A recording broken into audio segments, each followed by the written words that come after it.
и време в нашите селски стопанства дърветата служат за кокошарници.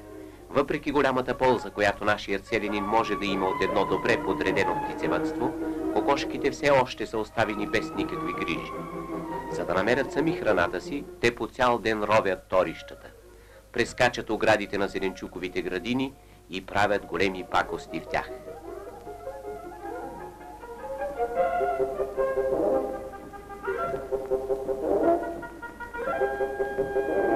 Прогонени по улиците, те попадат в голяма опасност.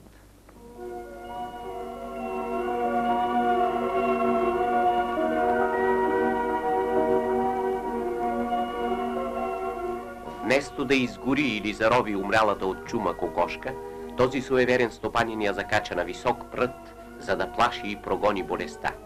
Той обаче не подозира, че само след няколко дни селото ще пламне от тази страшна болест.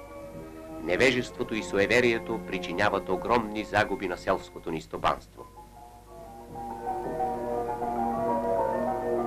Без кокошарник, без гнезда, кокошките са принудени да снасят яйцата си където завърнат и голяма част от това народно богатство пропада.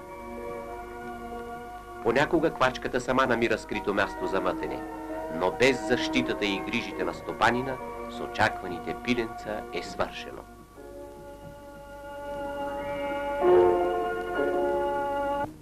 А всъщност, с много малко средства, както в селата, така и в градовете, всеки стопанин може да създаде условия за едно добро птицевъдство. Чрез него той си осигурява значителен доход през цялата година. Надяваме се, че тази картина ви харесва.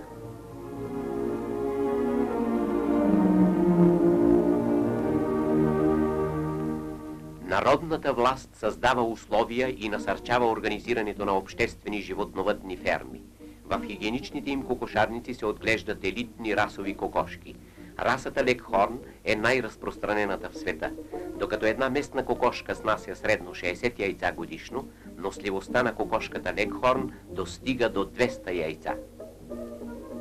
Чрез контролните гнезда се установяват най-носливите кокошки, чието яйца се използват за разплод.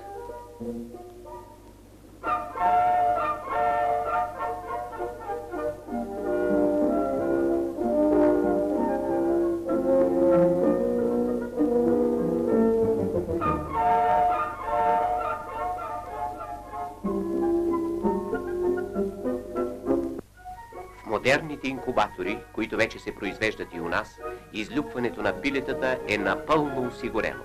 Контролните уреди, вентилаторът и отоплителя в инкубатора създават условия, които не се отличават от естествените.